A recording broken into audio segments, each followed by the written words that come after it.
ಹಬ್ಬದ ಶುಭಾಶಯಗಳು ಎಲ್ಲರಿಗೂ. ಇವತ್ತಿನ ಎನ್ಆರ್ ಕ್ಷೇತ್ರದ ಜನಪ್ರಿಯ ಶಾಸಕರಾಗಿರ್ತಕ್ಕಂಥ ನಮ್ಮ ತನ್ವೀರ್ ಸೇಠ್ ಸಾಬ್ ಅವರು ಇವತ್ತು ಒಂದು ಕಾರ್ಯಕ್ರಮಕ್ಕೆ ಆಗಮಿಸಿದ್ದಾರೆ. ಅವರಿಗೆ ಈ ಒಂದು ಸಂದರ್ಭದಲ್ಲಿ ನಮ್ಮ ಕರ್ನಾಟಕ ರಾಜ್ಯ ಜನಜಾಗೃತಿ ವೇದಿಕೆ ತಂಡದಿಂದ ಅವರಿಗೆ ಶುಭಾಶಯವನ್ನು ಕೋರ್ತಾ ಇದ್ದೀನಿ. ನಮ್ಮ ಜನಪ್ರಿಯ ಶಾಸಕರಾಗಿರ್ತಕ್ಕಂಥ ನಮ್ಮ ತನ್ವೀರ್ ಸೇಠ್ ಸಾಬ್ ಅವರು ಮಾಡ್ತಕ್ಕಂಥ ಎಷ್ಟೋ ಸೇವೆ ತುಂಬ ಅಚ್ಚುಮೆಚ್ಚುಗೆಯಾಗಿ ಪಡ್ಕೊಂಡಿದೆ. ಅವರು ಒಂದು ಜನಮೆಚ್ಚುಗೆಯಾಗಿರುವಂಥ ಒಬ್ಬ ಮುಖಂಡರಾಗಿ ಬೆಳೀತಾ ಇದ್ದಾರೆ. ಮತ್ತು ಅವರು ಸಹ ಇವತ್ತಿನ ಮುಂದಿನ ದಿನ ಇನ್ನೂ ಒಂದು ಒಳ್ಳೆ ಹೆಚ್ಚಿನ ಸಂಖ್ಯೆಯಲ್ಲಿ ಚೆನ್ನಾಗಿ ಬೆಳೆದು ಅವರು ಒಂದು ಉನ್ನತ ಸ್ಥಾನಕ್ಕೆ ಹೋಗ್ಲಿಕ್ಕೆ ಒಂದು ಸಂದರ್ಭದಲ್ಲಿ ನಾನು ಹೇಳಕ್ಕೆ ಇಷ್ಟಪಡ್ತೀನಿ. ಇವತ್ತಿನ ದಿನ ವೇದಿಕೆ ಮೇಲೆ ಉಪಸ್ಥಿತರ್ತಕ್ಕಂಥ ನಮ್ಮ ವೇದಿಕೆಯ ತಂಡದ ಎಲ್ಲ ಸದಸ್ಯರು ಮತ್ತು ಉಪಾಧ್ಯಕ್ಷರು, ನಮ್ಮ ಸಂಸ್ಥಾಪಕರಾಗಿರ್ತಕ್ಕಂಥ ಅಸ್ಮದ್ ಶರೀಫ್ ಅವರು ಮತ್ತು ಉಪಾಧ್ಯಕ್ಷರಾಗಿರ್ತಕ್ಕಂಥ ಸುಜಯ್ ಕುಮಾರ್ ಸಿಂಗ್ ಮತ್ತು ಸಲೀಂ ಅವರು ಮತ್ತು ಆಸಿಫ್ ಅವರು ಪ್ರತಿಯೊಬ್ಬರು ಸಹ ಈ ಒಂದು ಕಾರ್ಯಕ್ರಮ ಆಗಮಿಸಿದ್ದಾರೆ. ಅವರೆಲ್ಲರಿಗೂ ಶುಭಾಶಯವನ್ನು ಸಂದರ್ಭ ಹೇಳಕ್ಕೆ ಇಷ್ಟಪಡ್ತಾರೆ. हो रहा है जो कोई भी इसमें है ना काम किया है, अपनी नीयत के हिसाब से सही खिदमत करने की नीयत से काम किया है, चाहे हमें उसका शुक्रिया अदा करें या ना करें, काम करने वाला अगर सही किया है तो अल्लाह है ना उसका अजर देगा। मैं अजमत को, सुजय को, हमारे प्रदीप को और तमाम अराकीन से ये गुजारिश करता हूँ कि ये जो अच्छा काम कर रहे हैं इसे और भरपूर तरीके से आगे बढ़ाए। इसमें है ना दिक्कत काम करने वाले को फल देने के दरख्त को है ना पत्थर मारने वाले लोग पैदा होते हैं। इस लिहाज से चाहे तकलीफ़ जितनी भी आए, जब तक आप समझे कि ये काम हम अच्छा कर रहे हैं, इससे है ना जो ज़रूरतमंद है उनका हम खिदमत कर रहे हैं, किसी के है ना मशवरे की ज़रूरत नहीं है, तुम्हारे काम करने के अंदाज का और आगे बढ़ाओ। मुबारकबाद पेश करता हूँ कि ये काम जो है ये अगर किसी मकसद के साथ कर रहे हैं तो अल्लाह बेहतर जानता है। अगर खिदमत के अंदाजे से या खिदमत के गर्ज से अगर काम कर रहे हैं तो ज़रूर आपको है ना अल्लाह की मदद होगी और हमारा भी साथ रहेगा। ये काम करने में और आगे बढ़ो, तुम्हारा साथ देने के लिए हम तैयार हैं। और अल्लाह से दुआ करता हूँ कि ना ऐसे काम और मजीद तरीके से करने की है ना अल्लाह उनको और हिम्मत और ताकत दे। ದೇವರು ಮೆಚ್ಚುಗೆ ಆಗುವಂತಹ ಕೆಲಸ ಮಾಡ್ತಾ ಇರೋದ್ರಿಂದ ನಿಮಗೆ ಇನ್ನಷ್ಟು ಶಕ್ತಿ ಕೊಡುವಂಥದ್ದಕ್ಕೆ ಭಗವಂತನಲ್ಲಿ ಪ್ರಾರ್ಥಿಸಿ जितने लोगों को ये आज मिला है आपको भी मुबारकबाद पेश करते हैं। मैं अपनी जगह लेता हूँ। बरकातु ಎಲ್ಲರಿಗೂ ನಮಸ್ಕಾರ. कर्नाटक राज्य जनजागृति वेदिके संस्थापक ಮತ್ತು राज्य अध्यक्ष अस्मद शरीफ आज हमारे एनआर कॉन्स्टिट्यूंसी के अल्हाज तनवीर सेठ साहब हमारी जो ऑफिस के पास से हम बुलाते मान हमारे जो अल्हाज तनवीर सेठ साहब जो एनआर कॉन्स्टिट्यूंसी के एमएलए हैं, उन्होंने हमारे दावत को कबूल कर तनवीर सेठ साहब यहाँ पर आगे हैं। आज हमें 212 मेंबर्स को गैस फ्री प्रधानमंत्री उज्ज्वला का जो स्कीम था तनवीर सेठ के साथ से हमें ये 1500 अब तक सिलेंडर हमारे ऑफिस के अंदर दे गई और हमें हमारी ऑफिस के अंदर फ्री सोशल सर्विस हमारा कोई मकसद नहीं है कि काम करने का, सिर्फ हमारा मकसद कौम की खिदमत करना। हमारे तनवीर सेठ साहब हमने बहुत सपोर्ट कर गए हैं, क्या भी चीज़ हमें उनके पास जो बात ले को जा गए हैं हमने उन तकसीम कर को हमारे बारे में उन्होंने एक गवर्नमेंट से फैसिलिटीज़ के जो भी फैसिलिटीज़ के काम आए हमारे तनवीर सेठ साहब मेरा कभी भी मैं फ़ोन करा तो हमारे तनवीर सेठ साहब मेरा फ़ोन उठा को मुझे बात कर को इसके बारे में गाइडलाइंस कर को ही मैं उनका तरे दिल से इतनी आवाम के सामने मैं तरे दिल से हमारा तनवीर सेठ साहब का तरे दिल से शुक्रिया अदा करता हूँ। आज हमारी जो माँ बहना 1 घंटा टाइम जब मैं उनका भी तेरे दिल से शुक्रिया अदा करता हूँ और उनकी माफ़ी भी मांगता हूँ कि सेठ साहब प्रेस मीट में थे उसके वास्ते ज़रा लेट होगा, मुझे सब अपडेट देते थे मसला देदारों को, तो ये पूरी आवाम से मैं माफ़ी चाहता हूँ कि 1 घंटा टाइम कम सरस होगा। मैं सबसे आज जो जबको हैं उनका सबसे तेरे दिल से शुक्रिया अदा करता हूँ। हमारी ऑफिस के अंदर 212 जो मेंबर्स आज जो सिलेंडर ले रहे हैं, नए एप्लीकेशन भी हमारे ऑफिस के अंदर अब ले रहे हैं, जो भी अब आप जो नए एप्लीकेशन फॉर्म्स डालना गैस के वास्ते डाल सकते हैं। अब हमारे तनवीर सेठ साहब के हाथ से हमें जितनी भी आवाम है गैस से डिस्ट्रीब्यूट करा रही हमारी जो गैस सिलेंडर्स का है। मैं की बात बोलूँ तो मेरी बात खत्म। सर आज जिस तरह गैस सिलेंडर को लेकर जो तकसीम हुई है उसको लेकर क्या कहना चाहेंगे और इसी तरह की ज़रूरत बहुत ज़्यादा है तो उसको आगे किस तरह पूरी करेंगे सर? अल्हम्दुलिल्लाह कर्नाटक राज्य जनजागृति वेदिके के नाम से हमारे नौजवान अजमत शरीफ इस इदारे को कायम कर समाजी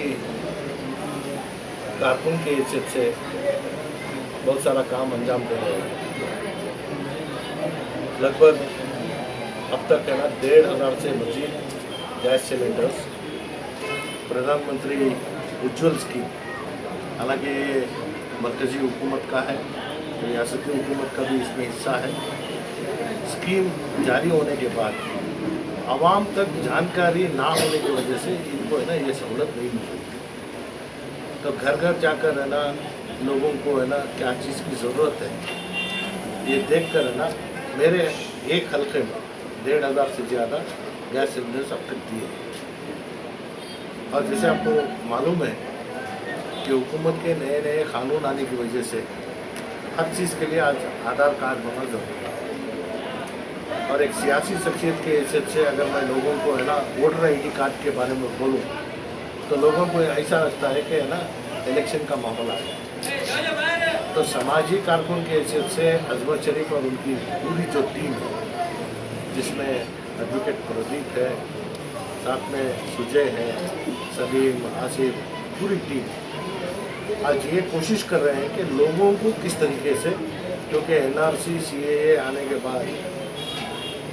हमारे दस्तावेज सही होना ये सबसे बड़ी चीज़ है।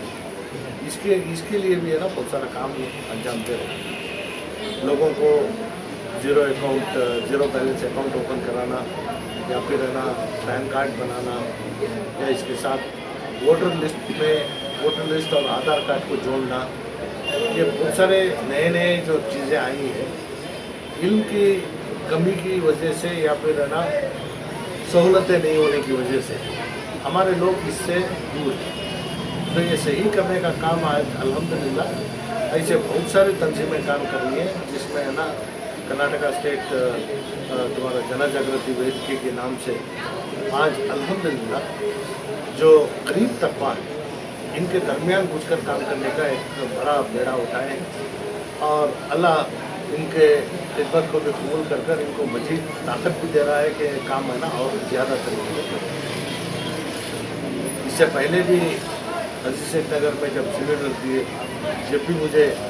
मदू किए थे, मैं असेंबली चलने की वजह से नहीं आ सका। कल मेरे से मुलाकात कर ये प्रोग्राम करने का जब बात की तो आज क्योंकि दसरा इनाग्रेशन और साथ में है ना भारत जोड़ो का मीटिंग शूट की वजह से थोड़ी देर हुई, लेकिन है ना मैंने बाकायदा उनको मैसेज देता रहा कि मैं आ रहा हूँ। आज एक अच्छा काम चल रहा है, लोगों को बिना कोई मतलब खिदमत अंजाम करने का जो बेड़ा उठाया है ये सबसे बड़ी चीज़ है। लोगों को गुमराह करने के लिए बहुत सारी ताकतें आज काम कर रही हैं, लेकिन ये एक तंजीम सिर्फ मिल्लत की फिक्र एक नहीं है, इंसानियत की फिक्र। मैं ये नहीं कहता कि सिर्फ मुसलमानों का काम है, जो भी गरीब है उस तक पहुंचकर काम करने का काम करे। इसी वजह से मैं जैसे वहाँ बैठा था मैं पूछा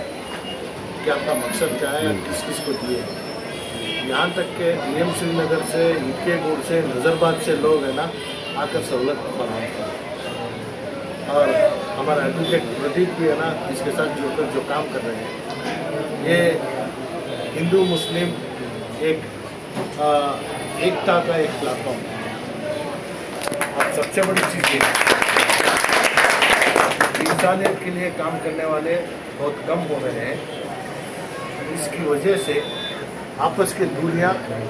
और एक दूसरे को ना जानते हुए झगड़े का एक माहौल, फसाद का एक माहौल खड़ा करना, ये बीजेपी का मकसद नहीं है कि लोगों को अलग अलग कर है ना वो अपना काम करे, लेकिन यहाँ खिदमत के ज़रिए सबको जोड़ने का काम कर रहे हैं। तो मैं दिली मुबारकबाद देता हूँ अजमत को और उनकी पूरी टीम को। इससे उम्मीद भी करता हूँ क्योंकि फलदार जो पेड़ है उसी से उम्मीद रखते हैं कि और ज़्यादा फल दें। तो इस वजह से खिदमत कर रहे हैं बिना कोई मकसद अल्लाह को राज़ी करने का एक काम करने के लिए काम कर रहे हैं। तो मैं इनसे मैं अपील करता हूँ कि इनके काम में और ज़रा तेज़ी लाएँ और ऐसे इलाके हैं जहाँ है ना लोगों को है ना इस ऐसे सहूलतों से है ना वो बाज है, उनको है ना सहूलतें फराहम करने के लिए गवर्नमेंट का जो स्कीम है आयुष्मान भारत का एक नया स्कीम है, मैं वही बता रहा था कि मेडिकल है, इसमें 2 लाख तक का है ना इलाज जो है सरकारी हॉस्पिटल हो या फिर है ना प्राइवेट हॉस्पिटल, इसके लिए क्या क्या चीज़ों की ज़रूरत है, आधार कार्ड, तुम्हारा राशन कार्ड, बीपीएल में जो है उनको, तो ये तमाम चीज़ें देखकर उसकी भी सहूलत अगर फराहम दे तो लोगों को है ना जितनी सहूलत हम देने की का सोच रहे हैं उतना अगर दे भी नहीं सके, जो ज़रूरत है उतना तो अगर हम उन तक पहुँचाएँ तो हर घर में तालीम याफ्ता लोग होंगे, हर घर का माहौल सुधरेगा और उनके जीने का एक जो लाइफ स्टाइल अगर वो बदल गई तो सोच भी बदल गई। अच्छा तो जिससे है ना इंसानियत के खातिर काम करने का एक माहौल है। सर, रियासत भर में पे सीएम की एक मुहिम निकली हुई है सर, वहीं दूसरी तरफ आज लॉ मिनिस्टर जो हैं उनका एक बयान आता है कि करप्शन के बगैर कुछ नहीं हो सकता, यानी एक तरह से एक मजाक है इस बयान आया है, क्या कहना चाहेंगे सर? देखिए आज जमहूरी निज़ाम का मजाक इस कदर कर दिए कि ये दुनिया का भी दस्तूर है, उर्दू ज़बान जिसमें एक मोहरा हिस्सा भी है कि जिए तो जलाए मरे तो भलाए, किसी की कदर जीते वक्त नहीं है, उनके मरने के बाद हर कोई है ना उसको है ना अच्छा आदमी बोलने के सिवा दूसरा कुछ नहीं बोलता। तो ऐसे हालत में अगर जब हम गुजर रहे हैं, हुकूमत इस बात का है ना तस्लीम कर रहा है कि है ना करप्शन के बिना कुछ नहीं चल सकता। आज बहुत सारे लोगों की जान गई है, कोई भी हुकूमत एक रिया जिसमें है ना राजा और है ना उसकी है ना रिया है, उनके लिए उनके दरमियान का जो एक उनका जो तालमेल या एक ताल्लुक़ ऐसा होता है कि लोगों के ज़रूरत को पूरा करने के लिए हुकूमतें चाहिए, हमारे लिए सहूलतें फराहम करने के लिए हुकूमतें चाहिए, लेकिन लोगों को और तकलीफ़ देने के लिए अगर हुकूमतें पैदा हो जी तो मैं समझता हूँ कि ये है ना क़यामत के मुंजानिब हमारे है ना कदम तेज़ी से बढ़ रहे हैं। PCM हो या फिर है ना लॉ मिनिस्टर के बयान को लेकर है ना मैं कुछ कहना नहीं चाहता। आज ईमानदारी और अपने जिम्मेदारी के साथ काम करने वाले की कदर आज हमारे दरमियान कम होती है। जो लोगों को डरा कर धमका कर अपने ताकत के ज़ोर से कोई काम कर रहा है तो उसको है ना लोग डरते भी और उसकी इज्जत है ना हमारे माशरे में बढ़ती नजर आती है। तो ये सब चीज़ें अगर जब देख रहे हैं तो जमहूरी निज़ाम जिसे हम एक पाक दामन समझते थे, जिससे है ना इंसाफ का एक माहौल जो हुकूमत में बैठा है उससे इंसाफ है ना तलब कर सकते थे, आज इंसाफ दूर दूर तक नज़र नहीं आ रहा है, नाइंसाफ़ी बढ़ती जा रही है। लोगों को है ना लूटने में, लोगों के काम में है ना ये इस तरीके से करप्शन को है ना और बढ़ावा देने के लिए हुकूमतें जब खड़ जाती हैं तो इस मुल्क का है ना अल्लाह है ना बेहतर जानता है। तो मैं इसके ऊपर ना बहस करना चाहता, ना इसके ऊपर कुछ उसके हिमायत में या उसके खिलाफ बात करना चाहता। अच्छा सर, मुल्क भर में जो भारत जोड़ो यात्रा को लेकर जो है पूरी तरह सोशल मीडिया हो या कहीं भी जो है बहुत बड़ी चर्चा हो रही है और माना जा रहा है शहर मैसूर में जो है आने वाले 3 तारीख को जो है जनाब राहुल गांधी साहब जो है हाजिर होंगे, उसको लेकर आप क्या कहना चाहेंगे और ये खास कर अभी जाकर ये जो भारत जोड़ो यात्रा है ये जहन में क्यों आई? और इत्तेफाक से उस दिन 3 अक्टूबर को आपका जन्मदिन भी है, तो कहीं ना कहीं आपके चाहने वालों में एक उमट सा एक अलग ये जा रहा है कि उस दिन हमारे तनवीर सेठ साहब का जन्मदिन भी है और यात्रा भी है, इसको लेकर क्या बयान है सर? ठीक है, सबसे पहले भारत जोड़ो इसका मकसद हम समझना चाहिए। ये किसी भी तरीके से ना ये सियासी मुहिम है या फिर है ना किसी मकसद ये कि अपने ज़ाती मकसद के लिए चलाया गया मुहिम नहीं। आज जमहूरी निज़ाम में दस्तूर ऐन ख़तरे में है। बीजेपी जिस दिन से हुकूमत में आई है दस्तूर आइन को है ना बदलाने की कोई बात कर रही है, और साथ ही साथ इस मुल्क के आज़ादी के लिए जिस कदर हमारे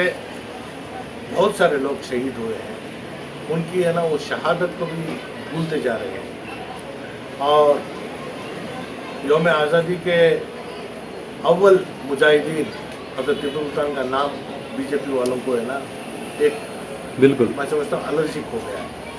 तो ऐसे हालात में ये बहुत सारे पहलुओं के साथ भारत जोड़ो का है ना 3,577 किलोमीटर का सफ़र, ये तारीखी एक पद यात्रा है। इससे पहले ना कोई किया है, ना इसके बाद अगर कोई कर सकता है या नहीं, ये आने वाला वक्त बताएगा। राहुल गांधी का ये मकसद है कि मुल्क को है ना तो तकसीम करने के लिए फ़िरका पर ताकतें मज़हब के नाम पर या लिबास के नाम पर, खाने पीने के मामलात में, पढ़ाई के मामलात में, तुम्हारे तालीम के मामलात में, हर मामले में लोगों को जुदा करने के लिए जहाँ हुकूमत के ज़रिए एक मुहिम चलाई जा रही है, इसको है ना रद्द करने के लिए, पूरे मुल्क को एकजुट करने के लिए कन्याकुमारी से कश्मीर तक बहुत सारे मज़हब व बहुत सारे है ना वहाँ के तौर तरीके, बहुत सारे वहाँ के कल्चर हैं, इन तमाम को एकजुट कर एक हिंदुस्तान के भारत के तौर पर है ना लाने की कोशिश में ये मुहिम चलाई। 3,571 किलोमीटर का जो सफ़र राहुल गांधी तय करेंगे, जब भी है ना वो जहाँ कहीं से भी गुजर रहे हैं वहाँ के मुकामी लोग उनका साथ देंगे। ये कांग्रेस का नहीं है, ये हिंदुस्तान के लिए है, ये भारत के लिए है, ये इस मुल्क को फिर एक बार तकसीम करने की जो कोशिश इसको नाकाम मुहिम चला जा रहा है, जिसमें इनका पूरा मकसद बीजेपी वालों का ये है कि एक एक रियासत एक एक मुल्क बनेगा। कर्नाटक को अलहदा ऐसे, अब हमारे सामने ऐसे जो मामले हैं, इंटरस्टेट पानी का मसला है, इंटरस्टेट तुम्हारे है ना बिजली का मसला है, इन तमाम चीज़ों को जहां हुकूमत सही करने के लिए या बैठ कर है ना समझौता कराने के लिए एक ताकत रखती है, वो आपस में है ना एक दूसरे को लड़ाने की कोशिश करें। इस वजह से 2 तारीख को 30 तारीख को है ना रियासत कर्नाटक गुंडलपेट में उनका है ना आना होगा। 2 तारीख के रात मैसूर में मुकाम होंगे। 3 तारीख सुबह पैलेस से है ना अशोका रोड के रास्ते से कोलंबिया एशिया और कलशवाड़ी तक है ना मैसूर का जो सफ़र है वो 2-2.5 घंटे में ख़त्म हो जाएगा। बिल्कुल। इसमें ज़्यादा से ज़्यादा लोग जमने की हम अपील भी किए हैं। ना सिर्फ कांग्रेस की तंजीमें जो इस मुल्क के सेकुलर दस्तूर को है ना मानते हैं, उनको भी हम मदऊ कर रहे हैं, चाहे मजदूर हैं या चाहे है ना आंगनवाड़ी के वर्कर्स हैं या है ना दोपहर का जो मिड डे मील्स बनाने वाले काम करने वाले हैं, उनके बहुत सारे मसाइल भी हैं। उन मसाइलों को भी सामने लाते हुए हमारा साथ दें, ये हमारा। एक आखिरी सवाल है सर, जिस तरह पिछले दिनों आप एक खुद भी एक सीनियर जो है कांग्रेस के लीडर हैं, सियासत रहनुमा हैं, पीएफआई के आला अहदेदारों के घरों पर छापे मारकर उन्हें हिरासत में लिया गया, उसको लेकर जो है आप कहां तक उससे जहमत हैं या हिमायत में हैं, क्या बोलना चाहेंगे? देखिए, इसके पीछे क्या सच्चाई है इसके बारे में अब तक किसी को जानकारी नहीं मिली। मरकजी होम मिनिस्टर अमित शाह एक दावे के तौर पर किसी से बदला लेने की एक हवस के तौर पर हुकूमत के तमाम एजेंसीज का है ना गलत इस्तेमाल जो कर रहे हैं, ये पूरे मुल्क में ईडी नोटिस किसको आ रही है, इनकम टैक्स नोटिस किसको आ रही है, या NIA के केसेस किसके ऊपर दर्ज किए हैं, हमारे जो अखबारी सहाफ़ा उनके ऊपर भी है ना केसेस डालकर हिरासत में लिया गया था। तो ये कोई नया काम नहीं है। एक साथ पूरे मुल्क में 16 जगह छापा मारकर है ना 106 लोगों को है ना गिरफ्त में लेकर ये क्या साबित करना चाह रहे हैं इसका भी हमें है ना इल्म नहीं है। लेकिन मैं इतना तो कह सकता हूँ कि जल्दबाजी में जो काम मरकज़ी हुकूमत कर रही है ये चाहे लाख कोशिश भी कर ले, जो सच्चाई के साथ है उसका है ना कुछ बिगाड़ नहीं सकती। लेकिन तकलीफ तो हो रही है, अच्छे लोगों को, ईमानदारी से काम करने वाले लोगों को तकलीफ हो रही है। अगर सच्चाई के राह में हम जो कोई भी हैं,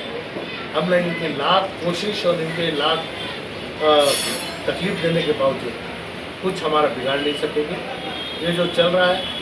अगर इसकी सच्चाई या सफाई अगर वो हमारे सामने पेश करें कि किस लिए कर रहे हैं, बिना कोई सफाई पेश किए ये अपना काम सिर्फ इतना के है ना हमारे लिए इख्तियार है और हम है ना ये करने के लिए हमारे ऊपर है ना कोई पाबंदी नहीं है, इसके बिना पर अगर है ना हर किसी को ये गिरफ्त में ले, हर किसी को है ना ये है ना इस मुल्क के गद्दार करार दे, तो है ना इससे है ना कुछ साबित होने वाला नहीं है। मैं चाहे वो PFI हो, चाहे वो दूसरे तंजीमों के हो, अगर सच्चाई पर राह है तो हमारा भरपूर साथ उनके साथ है। किसी भी जगह है ना घबराने की बात नहीं है, सच्चाई के लिए लड़ने के लिए आखिरी सांस तक हम